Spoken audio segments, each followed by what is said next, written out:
reminder for me to start recording. All right.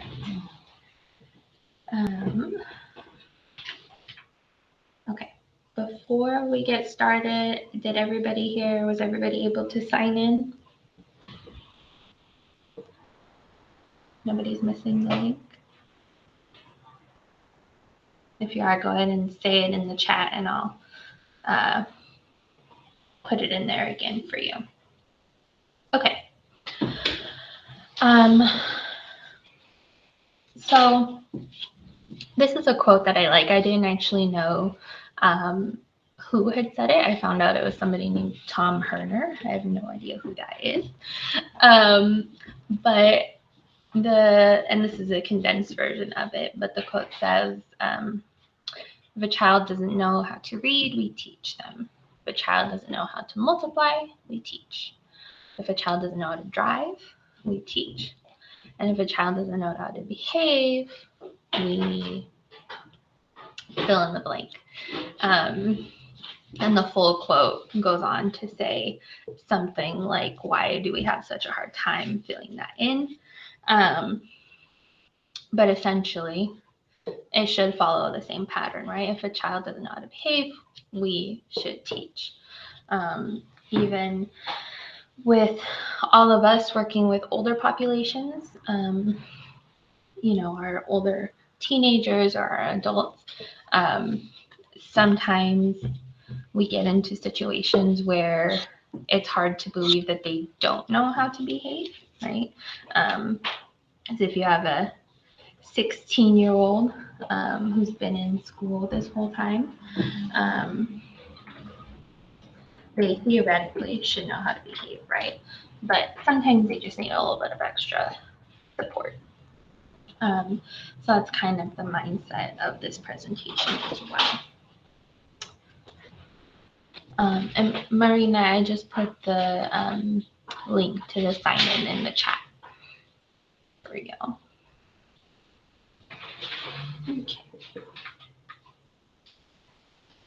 Okay. So just as a quick overview, we're first going to talk about what student engagement is, because I think that can mean a lot of different things to different people. So we'll talk about how we're defining it for the purposes of this training. We're going to talk about how to identify in a broad sense what the issue might be if a student isn't engaged. And then we'll talk about some general tactics and then maybe some more individualized tactics.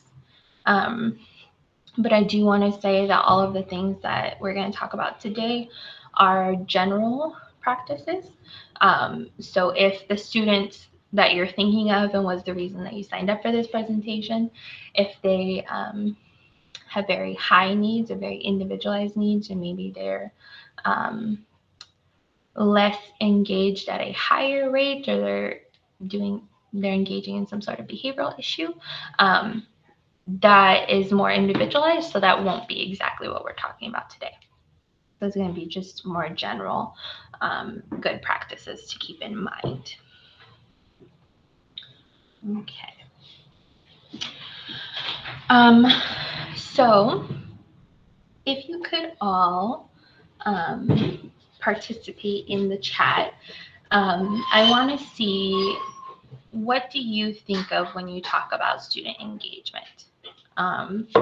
So after this, I'll say what my definition is, but I'd like to get a sense of kind of what everybody was thinking of when they signed up for, or when you guys decided to attend this training. So just in the chat, what do you think of when you think of student engagement? Student responses, verbal or written, eye contact.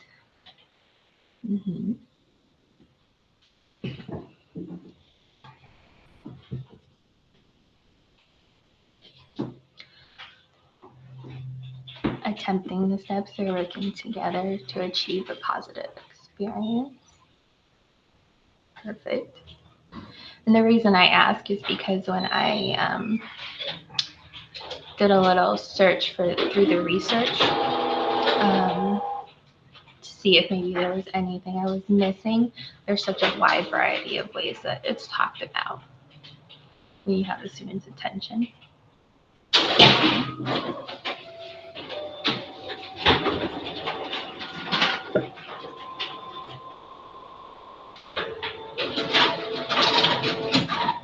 And they're helping other students. Yeah.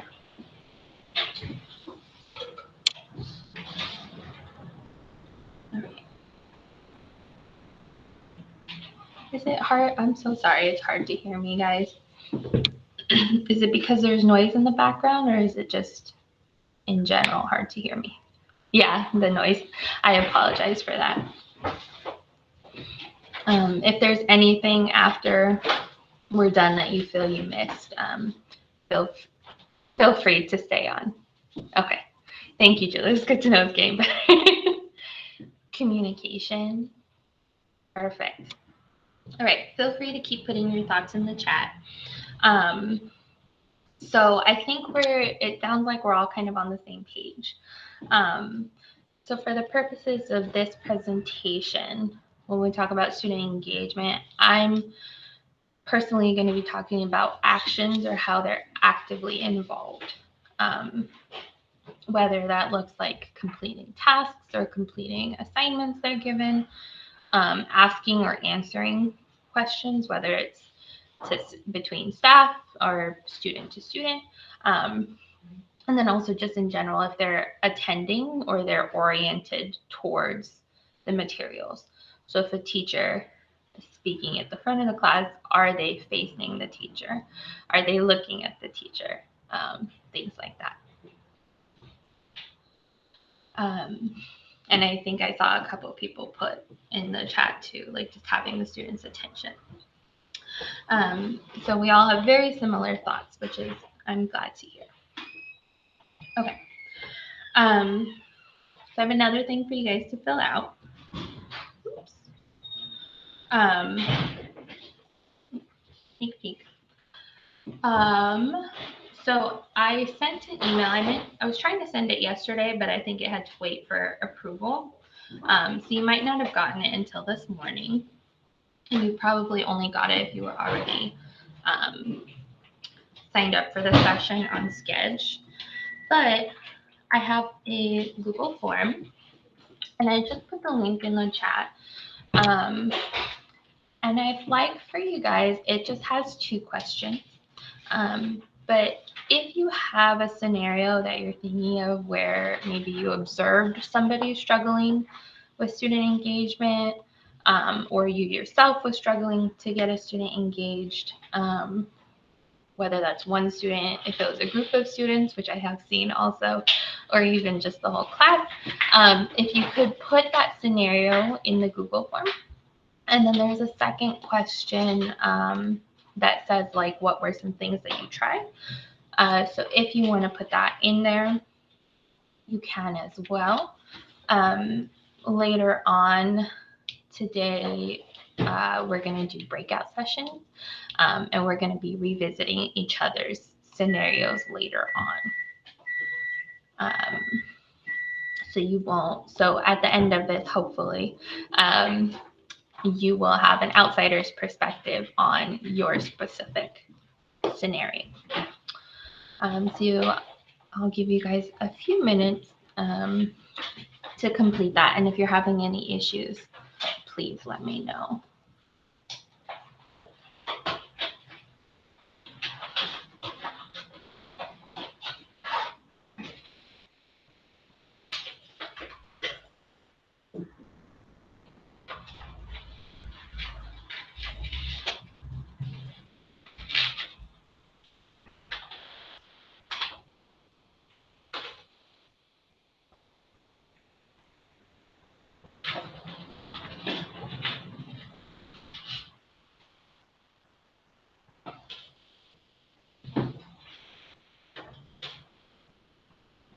So I think we'll give everybody like 5 minutes to think about that and fill that out, and then we'll continue.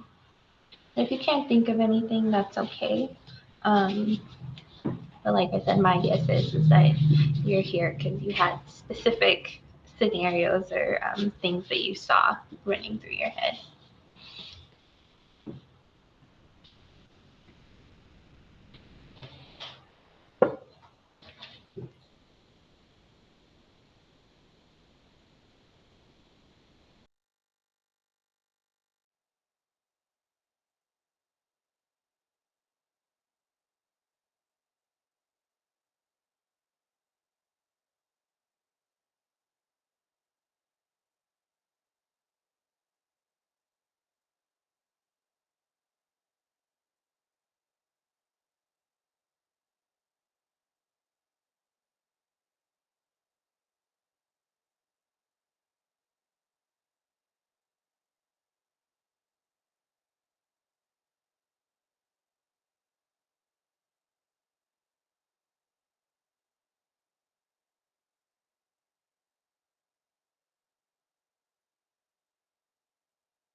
I was going to check in with you guys, but I see that link is working. I'm looking over the responses. If you haven't submitted it already, if you could make sure that what you're describing is a more specific scenario.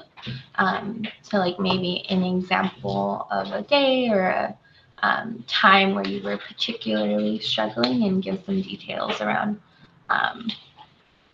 what exactly was happening, whether it's like what the student was doing instead of being engaged in the work, or things like that.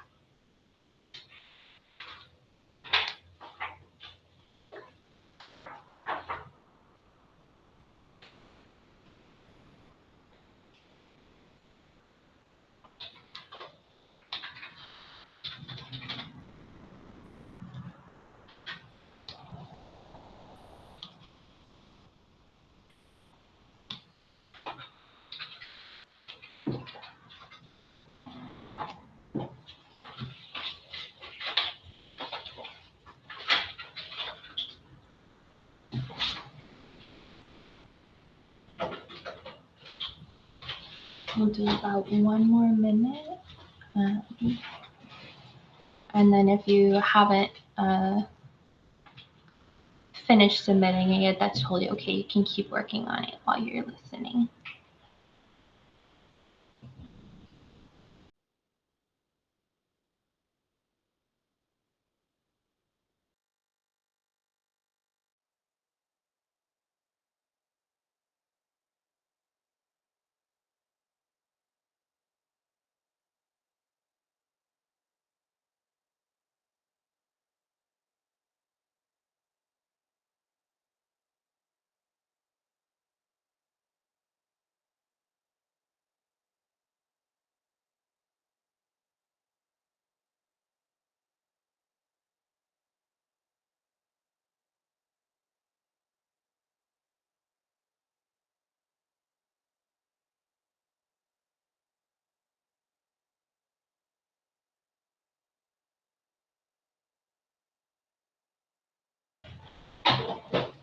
Okay.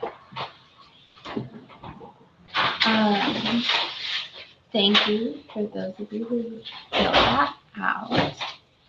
And like I said, feel free to keep working on that if you're still waiting to submit it. Okay, and so we'll be coming back to those scenarios that you guys gave in a little bit. All right.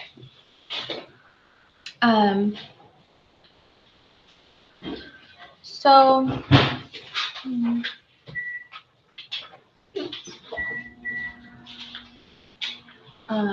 I think we'll come back to this one.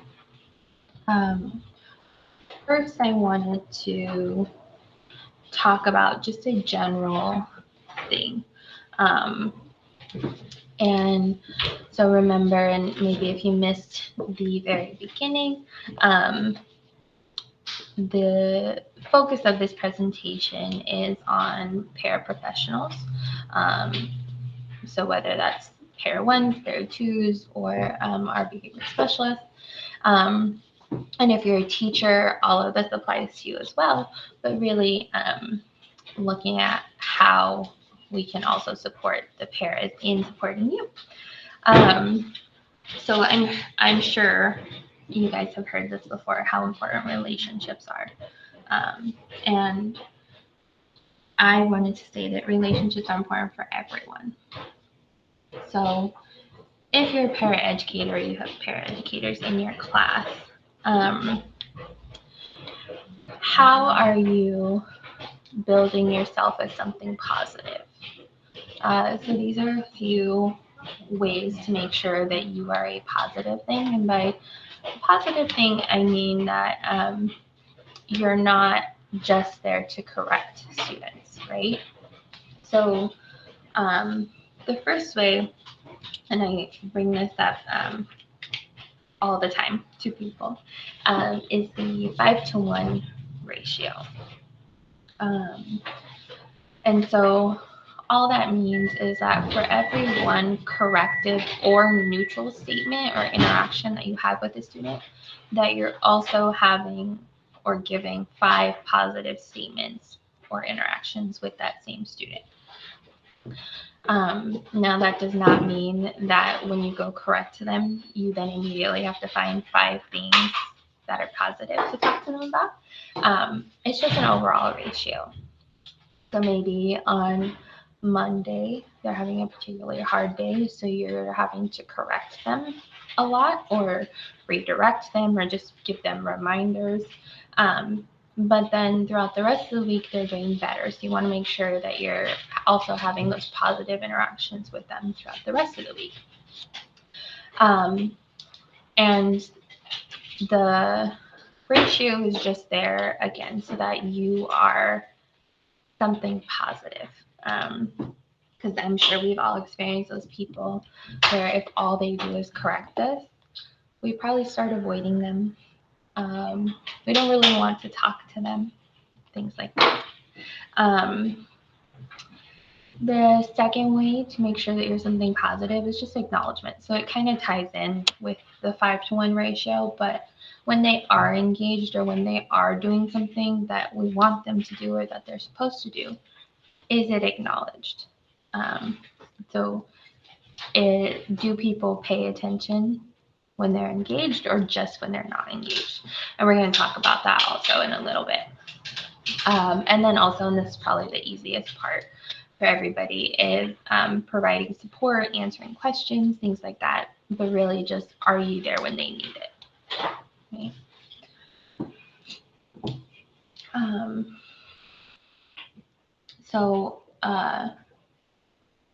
And again, that was not a specific strategy, but just something I wanted to highlight before we dive into some of these other things, because it's kind of an overarching practice that you want to make sure you're engaging in general all the time. Okay. Oh, sorry, I keep doing that. So I want to come back to this question. So I know I've been asking you guys a lot of questions, and I promise I'm going to talk more in a little bit. But what are some things that you are currently doing, or maybe others in your classroom currently do to help keep students engaged or encourage them to be engaged? And remember, when we're talking about engagement, we're talking about be more active student engagement so that they're attending, they're answering questions, or they're even just doing the tasks, right? So what are some things you currently do? Proximity, yeah. So having people closer to them.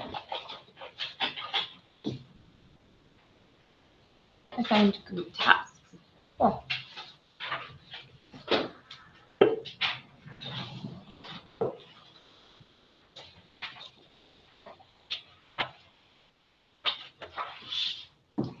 Anybody else? I know I've been asking for a lot of your guys' input.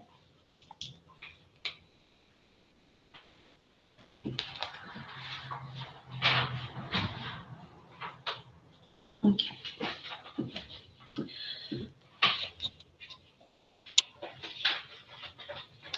Daily check-ins with the parent.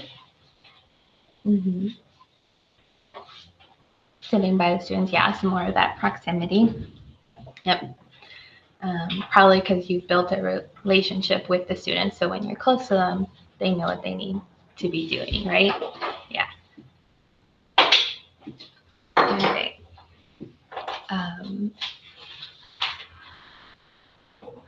So where I wanted to start, kind of like we talked about in the beginning, is identifying really what the issue is, because that's going to kind of change how you're responding, right? So where I like to start is, in the situation, is the issue a can't do problem, or is it a won't do problem? And all that means is that, does the student know how to do what we're doing? So if they don't, then it's a can't do, and they need more teaching, more help, more support in that area. If they do know what they're supposed to do, then it's a won't do, and then we're going to focus more on the motivation portion of it, right? But how do you know? So like I just said, if it's a can't do, they probably just haven't mastered how to do it independently yet, whatever it is you're doing, right? And they might need extra support to learn, or even just to try, because I'm sure we have some students who, if they don't know what to do, they don't even want to attempt to do it, right? But if it's a won't do, they may be able to complete it independently, but they're lacking in that motivation, and so that's where we're going to provide the extra support. So here are some questions that you can ask yourself. So have I seen them do this before? Did they make an attempt, and do they respond to offers for help? So if you're asking, have I seen them do this before? And the answer is yes. We just did this yesterday and they did it perfectly, right? Then you're most likely dealing with a motivation issue. That's probably where things like what you guys were saying, the chat, like where proximity is very helpful, right? The student knows what to do, so they just need somebody next to them to make sure they're on track, right? But if you've never seen them do this before, it might be a skill issue. And if you're not sure, then there's a couple more questions to ask yourself. So then I would look at, did they make an attempt? So if you've never seen them do whatever it is before, did they try? If the answer is yes, they tried, but then they stopped, or they tried, but then they didn't finish, right? Then it could be a skill issue. If they didn't even try, it might be a motivation issue. And then the last one to look at is, do they respond to offers for help? Because if they do, if when you offer help, if they're receptive and they're responding and they're following whatever it is you're trying to do, then it probably was most likely a skill issue. So they just need your support in teaching them or helping them through whatever the activity is, right? If they're not responding to offers for help, granted there could be other things, but it would most likely be a motivation issue, right? So again, is it can do or won't do? And these are not perfect by any means. These are just questions that I ask myself when I'm observing students.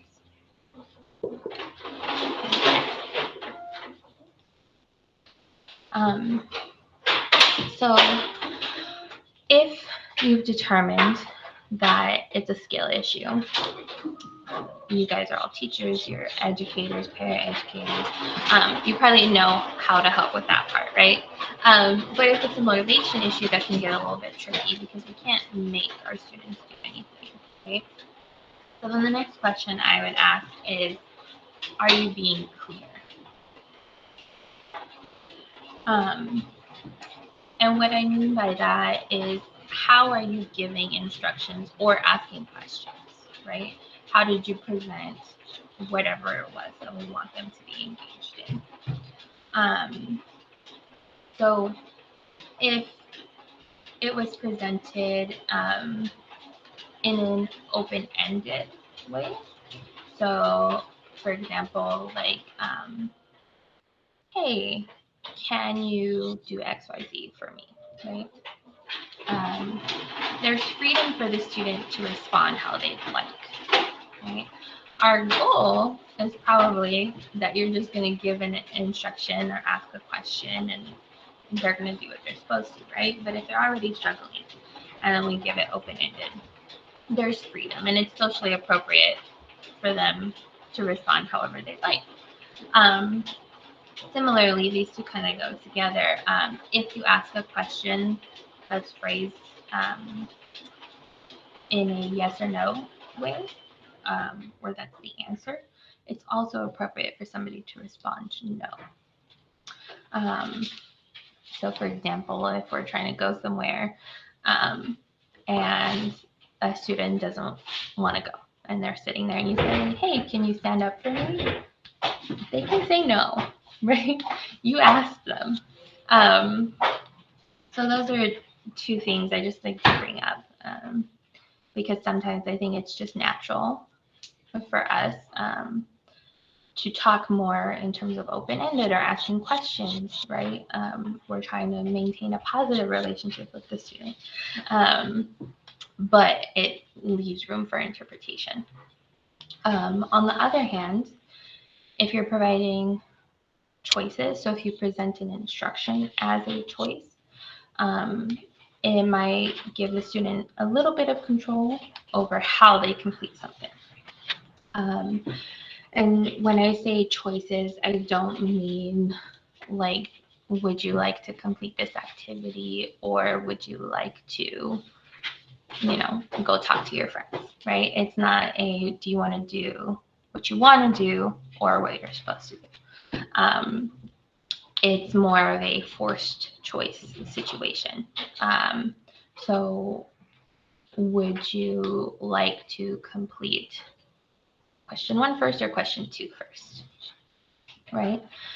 So we're setting some parameters, but we're still giving them a little bit of control if that's something that they need. And then the last one is, are we focusing on what to do or are we focusing on what not to do? So are we just correcting the student or are we giving them clear expectations? So imagine if you're in a classroom to help and you start wandering the classroom to help other students, right? And then the teacher turns to you and says like, oh, can you not do that? You know that you're supposed to stop, but do you necessarily know what you're supposed to do instead? Probably not. And as adults who are working and most of the time motivated to be at work, there would probably be other things that you want to try, right? But if you have a student where you're already struggling with getting them engaged and all we're doing is telling them no or some variation of that, right? Like, don't do that, stop talking, things like that. We're not really telling them what we want to see from them or what we want them to do. So just being clear in our expectations is always helpful also.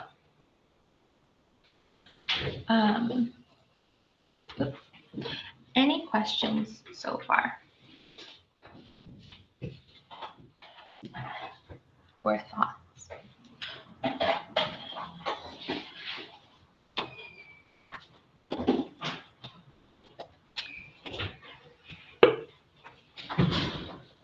Okay. And at the end of this, I do have a slide where I show it, but at the end of this, I made a flow chart kind of going through all of these questions that you'll have access to as well. And you'll also have access to the slides. They're all in a Drive folder. Okay. So the next part is where we talk about that acknowledgement piece. So prompting and reinforcement go together. Is there anybody who is not familiar with those terms? And that's perfectly okay. I'm using my more behavioral terms, but we are going to talk about them. We just don't want to scare anybody off. Or I guess if you are familiar with those terms. Okay. So when I say reinforcement, all I really mean is acknowledgement. Not necessarily verbal. That can look like a variety of different things that we'll talk about. But coming back to what we were talking about in the beginning, my first question, if somebody came to me and said that they were struggling with student engagement, I would ask, well, when they are engaged, does someone acknowledge it, right? And that can be anybody. If you're the only adult in the classroom, then it's probably up to you. But if there are paraeducators in the class, or if you have a co-teacher in the class, just does somebody acknowledge when the student is engaged? Right? That's the first question. And my other question would be, what happens when we prompt without also providing acknowledgement? So in the chat, you could put if you have any ideas. So if we're reminding a student, or if we're correcting them, trying to make sure that they're on task, but we're not acknowledging when they are, what have you seen happen, or what do you think might happen?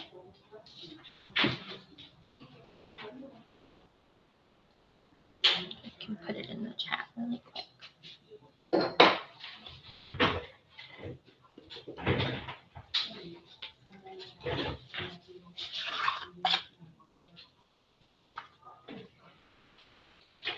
Sometimes it works and sometimes it doesn't.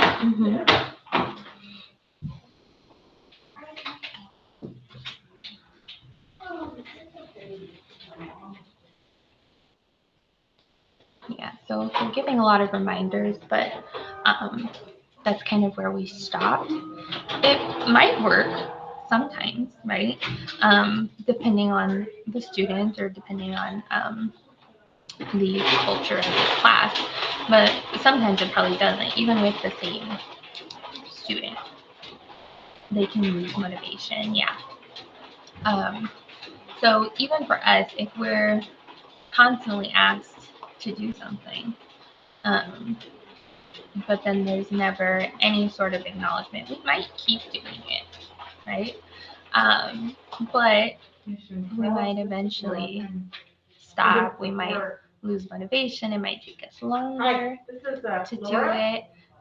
Student support. So, and eventually, whatever it is that we're asking, we might just stop altogether, right? Yeah. No, I don't. There's So no positive reinforcement or praise, or just reinforcement in general, right? Okay. Oh, sure. So, and again, when we're talking about, if anybody's unfamiliar with the words prompting, we're just talking about like reminders or corrections Yes, or anything like we that. have a So form that you can come in anything and fill extra out that is added to help to the get student get information. to do what we're wanting them to do. And then reinforcement is It depends on where the some sort of file is. acknowledgement. So that What is can the be student's name? praise, or it can be, for a lot of our students, I like to say that, you know, the older they get, there's sometimes where they don't really want to be around the adults. So we can use, all right, give me 1 second. Okay, and what's the birthday? Sorry, guys.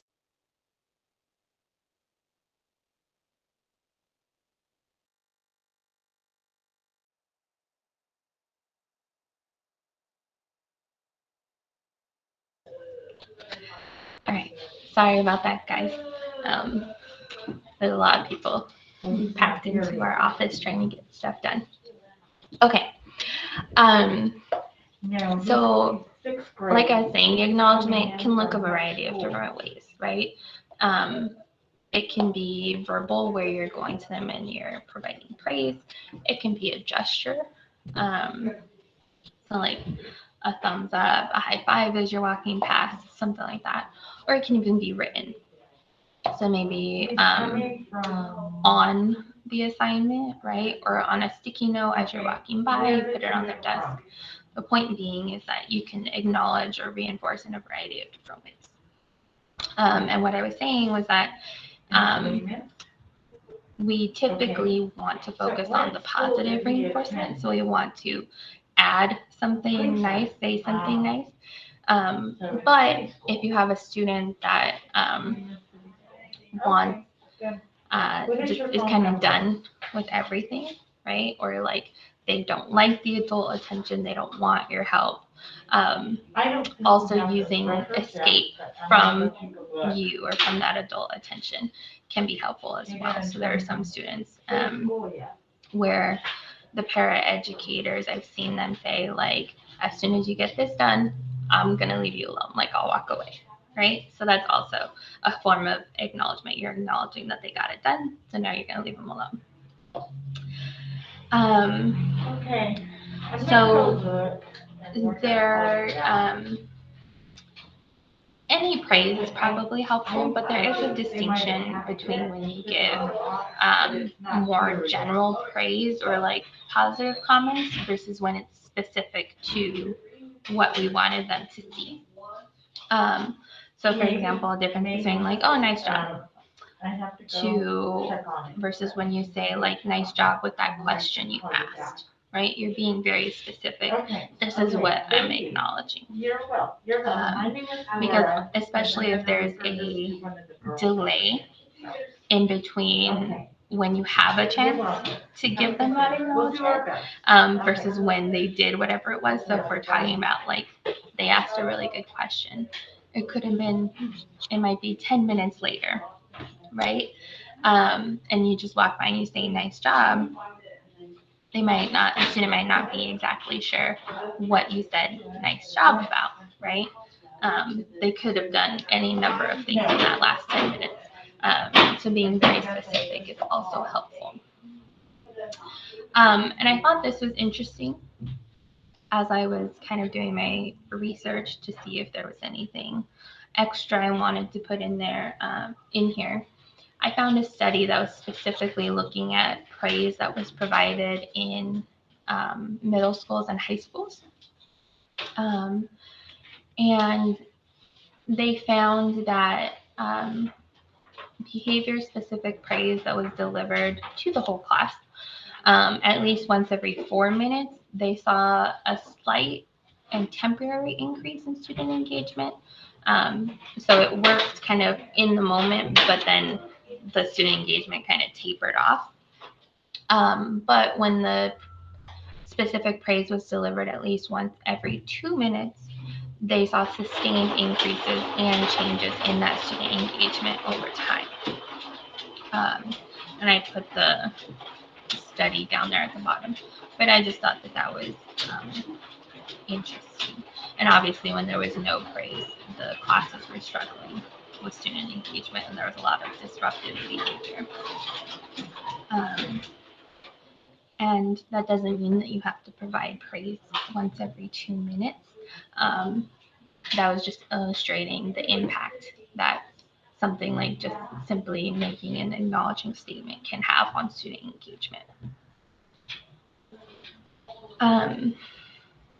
And this graphic was specific to adults, but I wanted to put it in here because just to give some examples, that it doesn't have to be when we're providing praise. It doesn't mean you have to say, good job doing X, Y, Z, right?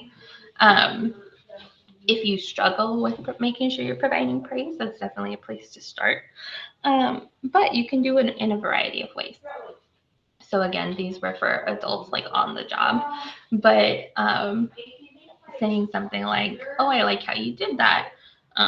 Thank you so much for doing that. Your hard work is really showing. May I show this to others? I really appreciate that you're doing that.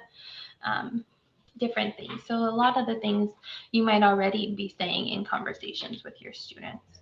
But when we make it intentional, when we're specifically trying to increase a student's engagement, then that's what we want to provide praise and acknowledgement for. Okay. So does this mean that you have to say something every time a student shows they're engaged? What do you guys think? Do you think that all of that means that every time a student is engaged, you have to say something?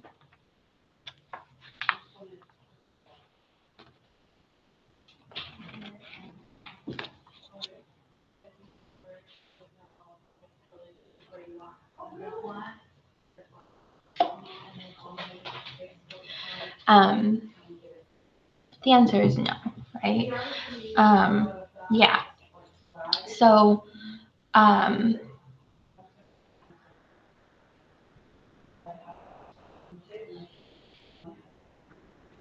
yeah, exactly, Julia. So, especially if you're the only teacher, right? Obviously, the goal of this presentation is that there's an extra person in the class that can help you with this, right? But if it's just you can't do it all the time. And especially if you have kids that struggle on different days, right?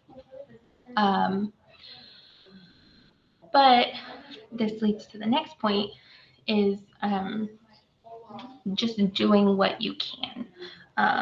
So it's not going to be perfect. And like I said in the beginning, there are definitely some instances where more intensive support might be needed. But when we're just talking about in general for students where they might struggle on different days, you just want to do what you can. So what I like to suggest is, it's called a few different things, but like time sampling, or like the catch them being good type of idea. So when you're near the student or when you're looking at the student, use that time to intervene or acknowledge.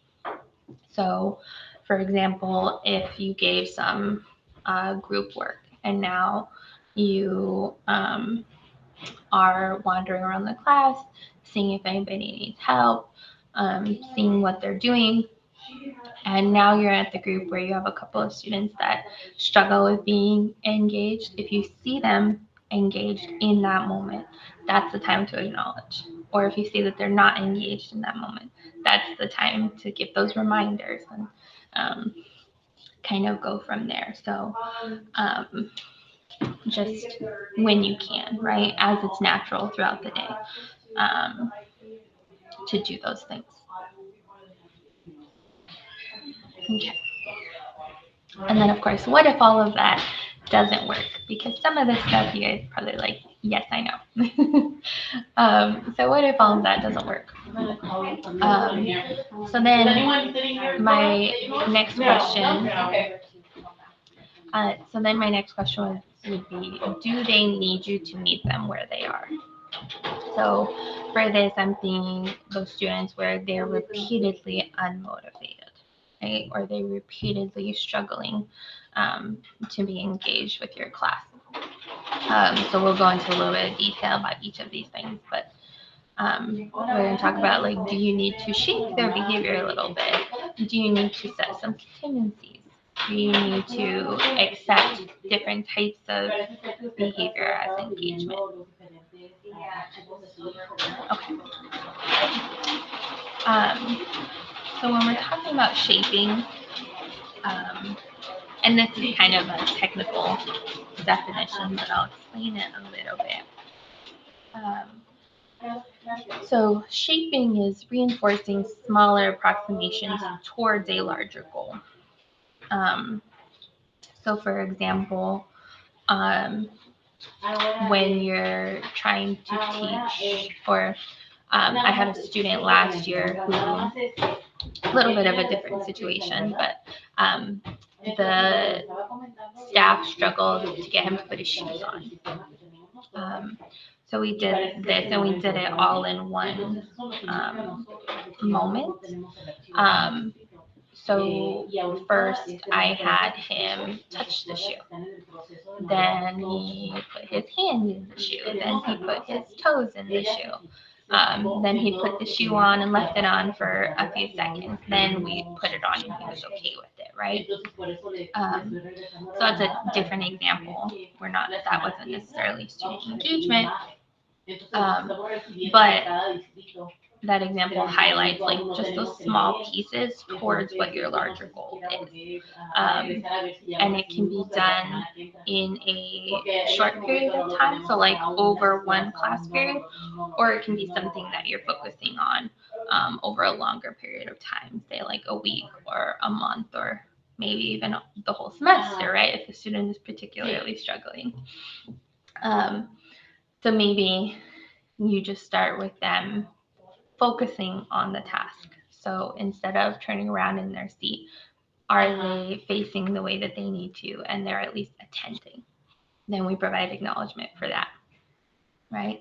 Then once they're doing that consistently, then we're like, okay, they're paying attention, but now we want them to start this, or we want them to answer a question, right? And then we acknowledge that. And then finally, we work up to whatever our larger goal is for whatever you're doing, right? So then we make sure they're engaged and we acknowledge that. Before I move on to the next part, is there any questions about shaping or comments?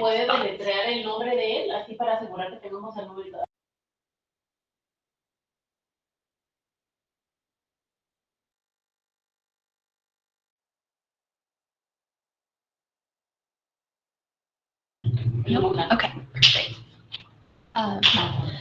So the next thing you can do is setting contingencies.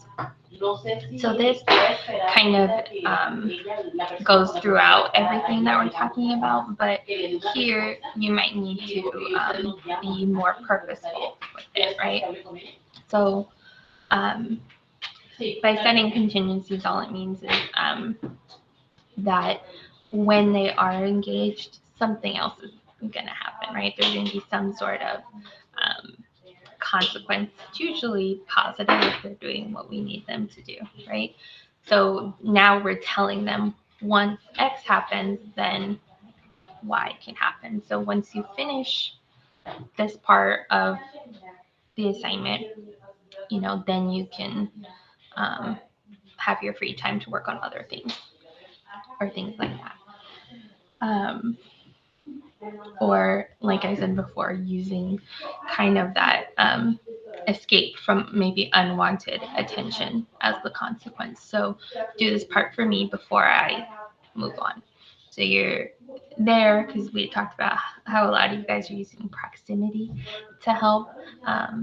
So you're there, and then once they finished, then you move on.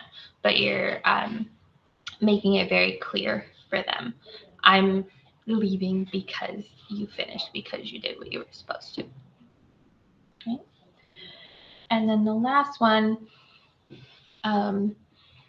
is, when we're talking about like meeting them where we are, and it's kind of similar to shaping, but do we need to focus on maybe a smaller replacement behavior versus what we ultimately want them to do, right? So a replacement behavior would serve the same need as whatever they're currently doing. So maybe you have one of those students that just doesn't want to do anything, right?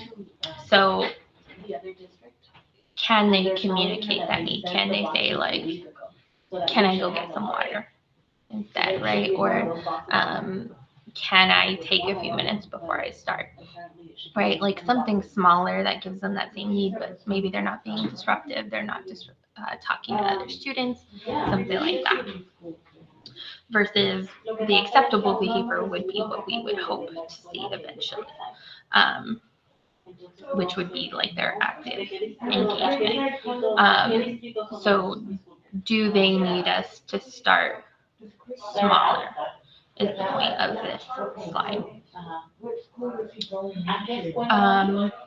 Okay. Any questions so far? Es que lo que pasa es que esa escuela no corresponde a nuestro distrito. Entonces quizá lo mandaron a... Okay.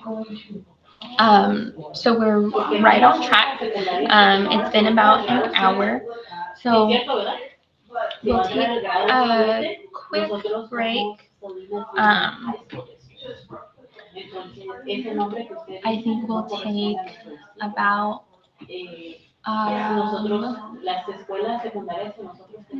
let's do 15 minutes.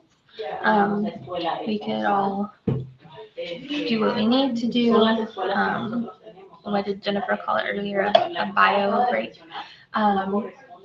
And then when we come back, we're going to look back at those scenarios, and we're going to get into some breakout rooms so you guys can kind of hash through some things. So go ahead and take a break, and we'll be back at 2:30, and then we'll keep going. Thank you, guys.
All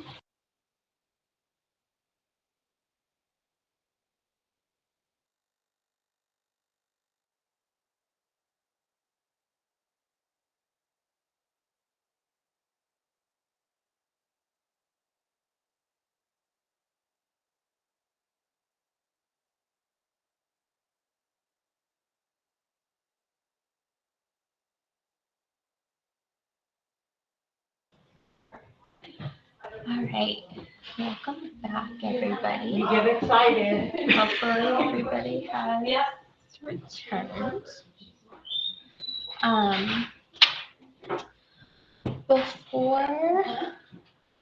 So what we're gonna do next is I'm gonna break you guys out into groups. And on that form that you guys filled out earlier, I took the responses. So we have 9 scenarios. So in your groups, I think it'll be 3 to 4 people in your groups. I want you guys to look at a couple of the scenarios, and then I think everybody responded with what they tried or what they did. So I would like you guys to talk about things that you think they did well based on our presentation today, and then maybe some ideas of what else could be done. Or if the person responded that they had no idea, then what they could do. And there is a third column for you guys to fill in. I'll put the link to this in the chat. But right after we went on break, I put a link in there to a Google Drive folder. So, and the Excel sheet is also in there. I think I saw a couple of people were already looking at things in there. But before we do that, does anybody have any questions? Any questions on anything that we've talked about so far? Or thoughts and comments?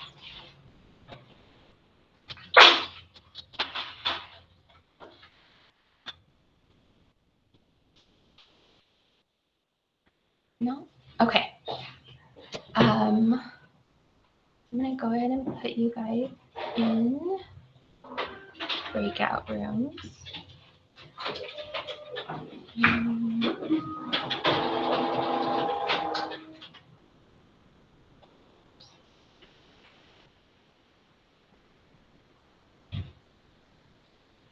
So there's 3 to 4 of you guys in there. And based on the breakout room that you're in, if you guys could just go down the list. So if you're in breakout group 1, you'll do scenarios 2 and 3. If you're in 2, you'll do 4 and 5, and so on. And actually, if you're in group 2, I'd like you to do 3 of them. So in group 2 is Alma, Julia, Leslie, and Elida. I hope I said that right. So you guys will do 4 through 6.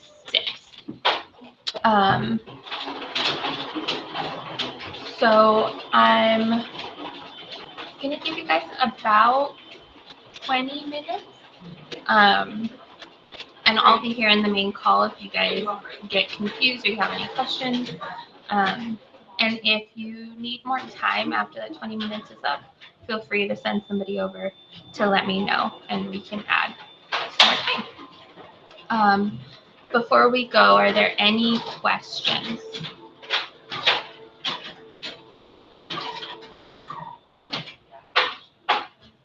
Yeah, do we just fill out on the Excel spreadsheet? Yeah. So kind of talk about it amongst yourselves, but then any thoughts or conclusions that you guys come to, just fill it in this third column. Yeah. Any other questions before I send you guys off?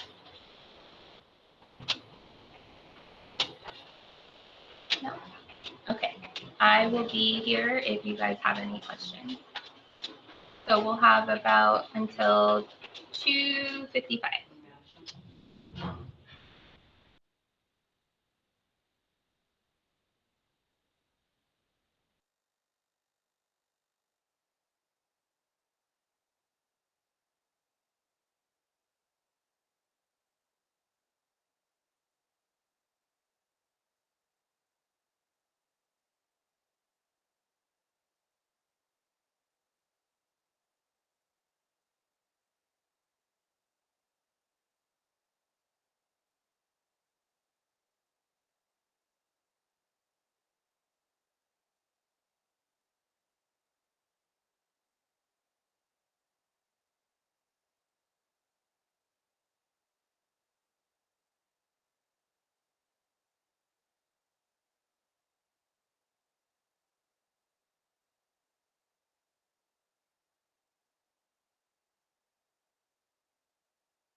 Her screen, so I had to move you over, but.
Hello.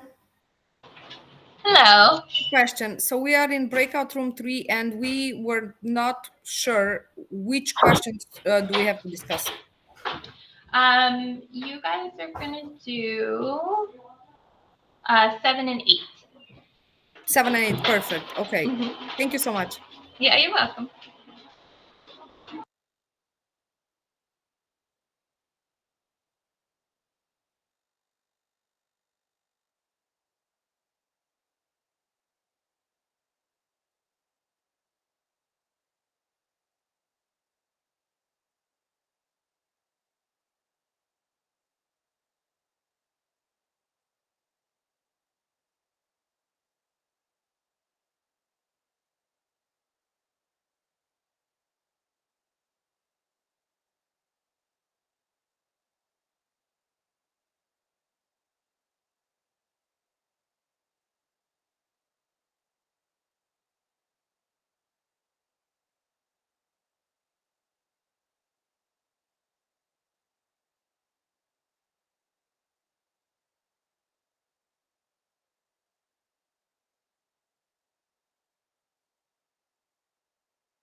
I was just trying to figure out how to send messages to everybody.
Sorry about that. I kept jumping back into the breakout. That's okay. Once I joined the group to help, and then I couldn't figure out even how to get back into the main session. I had to keep logging out, logging back in.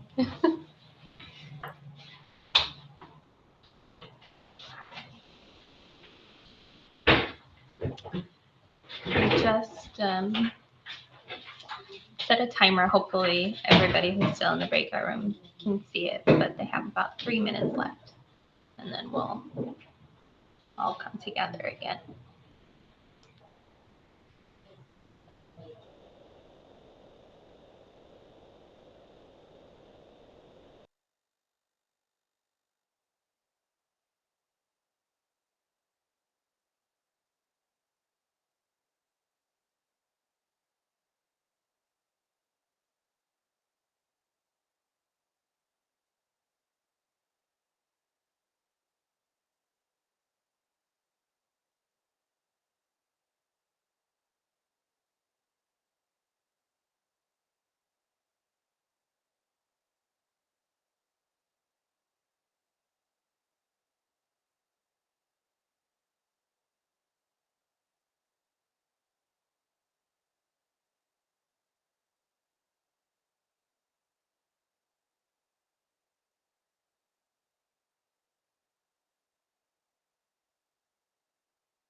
All right. Hopefully everybody has made their way back. How did it go? Did you guys have good discussions? Were you getting stuck because maybe there wasn't enough information or anything like that? Or does anybody have anything that they wanted to share that was brought up that they thought was interesting?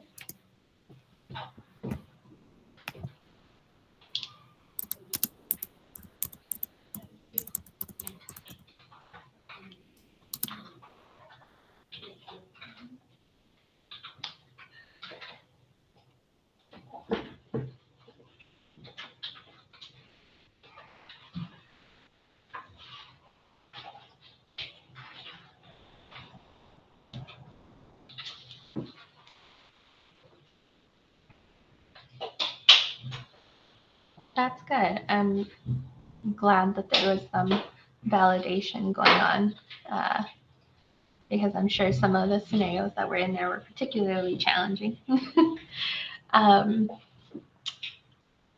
One thing that I did want to say, it wasn't for any scenario specifically, but I saw a couple of points in here where the suggestion was to like ask the case carrier or talk to admin and get admin involved. And I did want to say, while those things are very true, obviously everybody should be involved. When we're here talking about giving some advice, I really want to focus on like, okay, but what can the staff member do in the meantime, right? I know last year in particular, I don't know if any of these were from last year, but last school year in particular, a lot of students found it a challenge coming back from distance learning.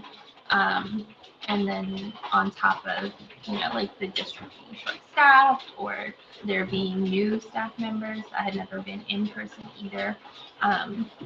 There were just a lot of different challenges. And so there were quite a few conversations that I had where the route that we were going down was getting somebody else involved, right? Or moving towards more intensive support. But there were also conversations about like, okay, but what are some things that you can do in the meantime that might not necessarily solve the problem, or they're not going to be successful just by themselves, just doing those things, but what are the things that you should or can do in the meantime? Because I find that sometimes when somebody else gets involved, and I do it too, but it's our tendency to be like, oh, good, somebody else is taking care of it, right? And then I kind of stop doing the things that I was already doing, maybe. So I just wanted to point that out. And after we leave today, I'll go through and put some of my thoughts in, so you have my thoughts and then thoughts from the group as well, if you were one of the people that had a scenario in here. Okay. Were there any other thoughts, comments, anything based on your discussions?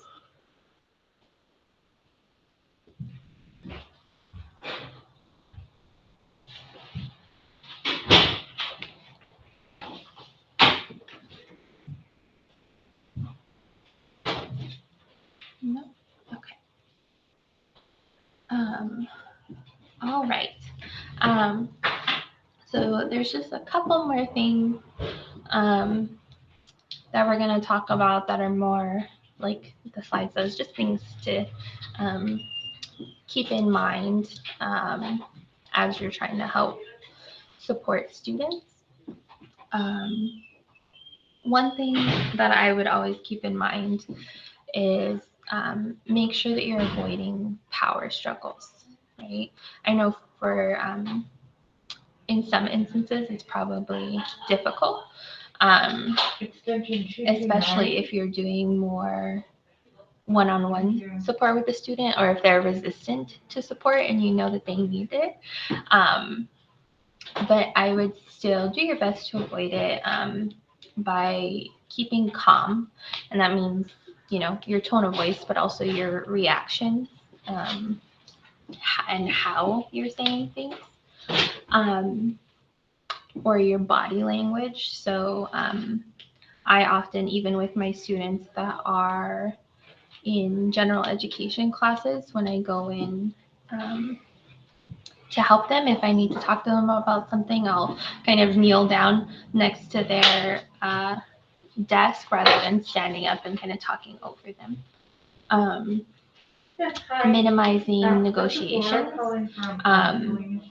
So something that understandably some people have a hard time with is not teaching or explaining in the moment, because sometimes that's not the time, right, to try to rationalize with the student or try to teach them. Obviously, we want them to learn or to understand why they should do something, why they shouldn't be doing something, things like that. But in my experience, oftentimes in the moment isn't the time to do it, right? So in the moment, we're just redirecting or we're just prompting, acknowledging when they do what we ask, and then we can come back at a later time to try to kind of walk through why, if that's needed, right? I even saw a Do you know what I'm talking about? yes, Cecilia, there is a difference. If you want, you can elaborate on what you mean so that we can talk about it. But if a student has a significant behavioral issue, theoretically they should have some sort of plan, so then you're following that plan, rather than, which probably incorporates a lot of these things, but you're following that plan rather than doing these things. These are just general practices or things to keep in mind, right? Not for the students that need very intensive support. But Cecilia, to your point, depending on the student too, but I have had quite a few students that have those behavior plans where they engage in quite challenging behavior, but it's still the same, right? We want to teach them, and the prompting and redirecting is part of that, but not the rationalizing. So the rationalizing or the talking through why or giving examples and practicing that all comes outside of the in the moment, right? And then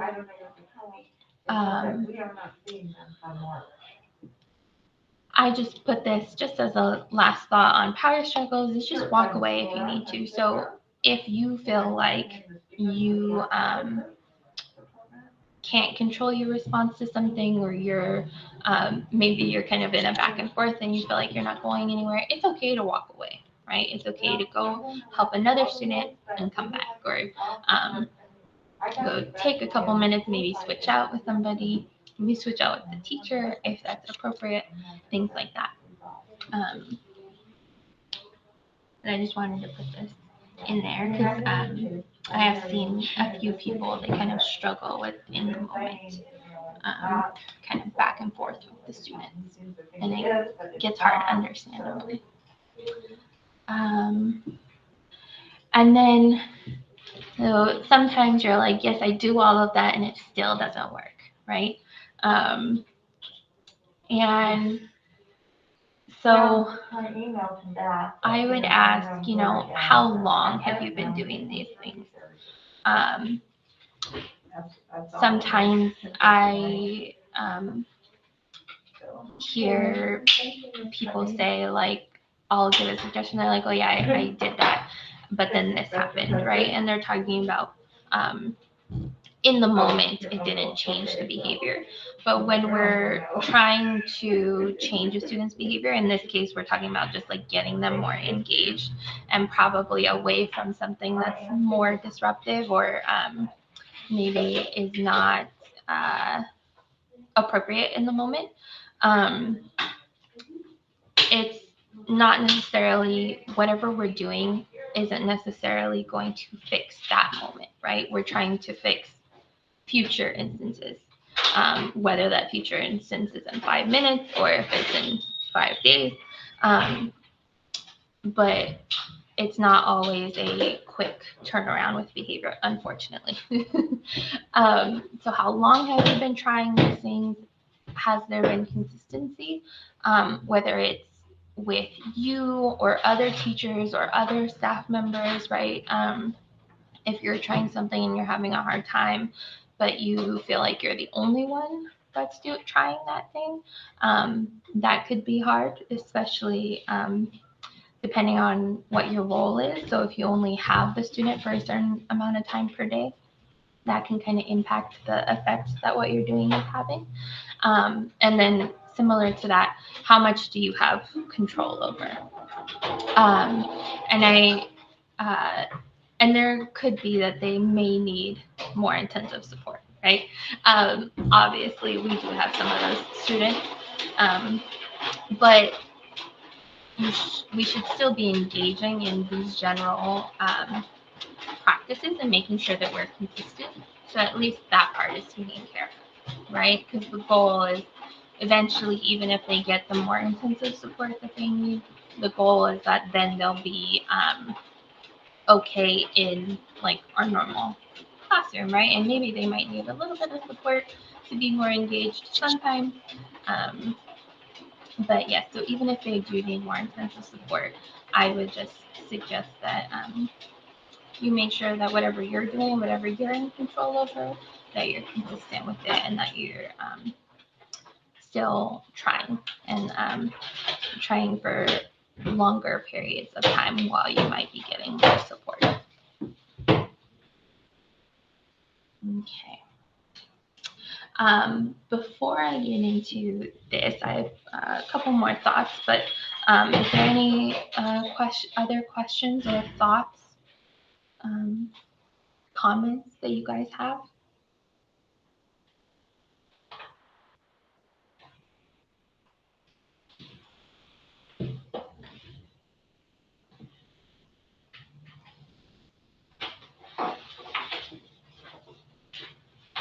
Yeah, and Cecilia, if you're thinking of a specific student, it's probably, like you're saying, one of those students who needs more intensive support. So it's probably beyond kind of what we're talking about. But all of these things do apply. Yeah, Janelle. Every student is different. So these things are going to look different also for every student. I know I saw in the spreadsheet, like some of them were more like active defiance, like students fighting or just disturbing the classroom, things like that, versus some were more like internal, more passive. So all the things we talked about can still apply. It just might look different for each of those students. And Cecilia, if you're thinking of a specific student, we'll probably have a few minutes after we're done with this. So if you have like specific thoughts that you want to talk about, we can stay on and talk about it too. Okay, so I briefly wanted to touch on, because we've been talking about like how to support the student to be more engaged, how to help them, whether it's with motivation or with a skill that they might not have. But how much help is too much help, right? So sometimes with some of our students, I think we get into a trap where we find something that works and we do that, but we might do that for longer than is necessary. So there's something called prompt dependency, and that just means that a student is relying on or is waiting for prompts to engage in activities. So in the simplest form, that could look like they respond well when you go to remind them or to prompt them or help them, right? They're responding to you, but outside of that, they're not doing anything, right? So they only respond when there is one-on-one attention, or there's a reminder or something like that. And during the rest of the time, maybe they're just not doing anything. They're just sitting there waiting. So some things just to ask yourself is, are you prompting or are you reminding right away?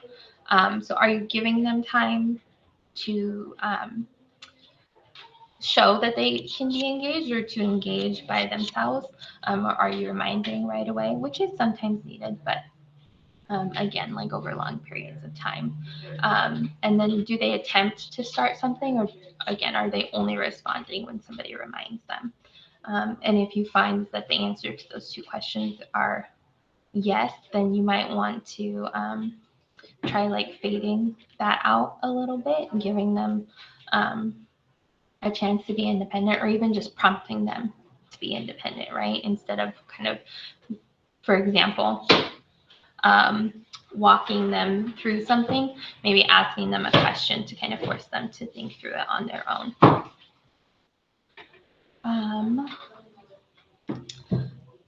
Marina, yes, I'll re-put the link in the chat. So there's the Google Drive with the slides, the Excel sheet, and then a flow chart that I will show you guys. And once we're done, I'll put the link in. Yes. Okay, so then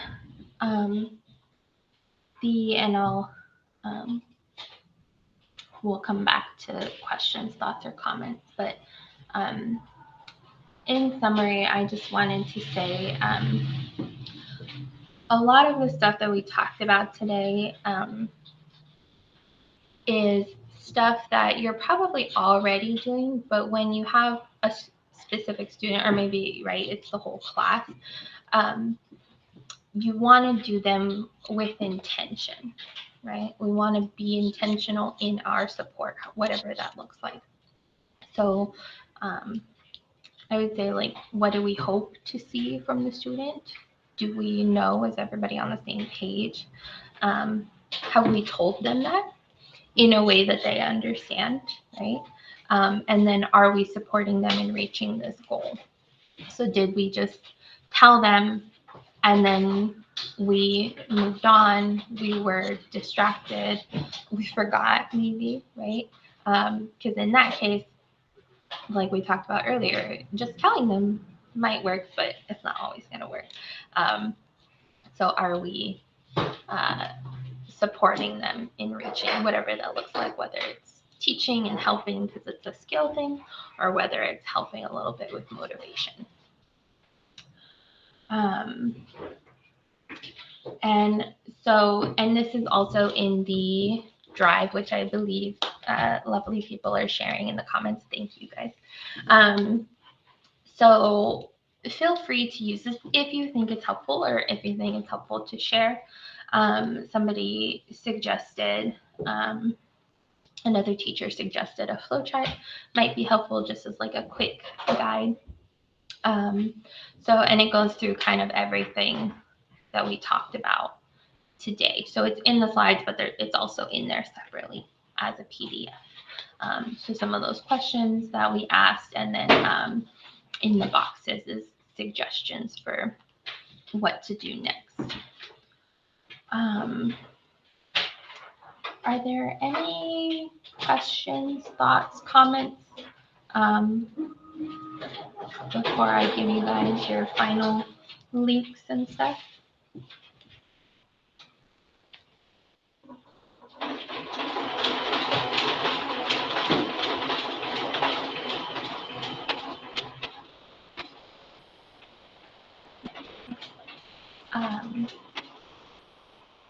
I think, yeah, it looks like Janelle put in the chat. Thank you, Janelle. She posted the link to the drive where everything is. And I'm going to add the link to the session evaluation. If you guys could complete that, that would be lovely. And after this, or maybe once school starts, if you ever have any questions or need my support, there's my email. Feel free to contact me. And thank you. We technically have some time before it was supposed to be over. We got about 15 minutes left. So if you guys had any thoughts or wanted to talk about anything more specifically, I will stay on. Thank you all. I appreciate your participation.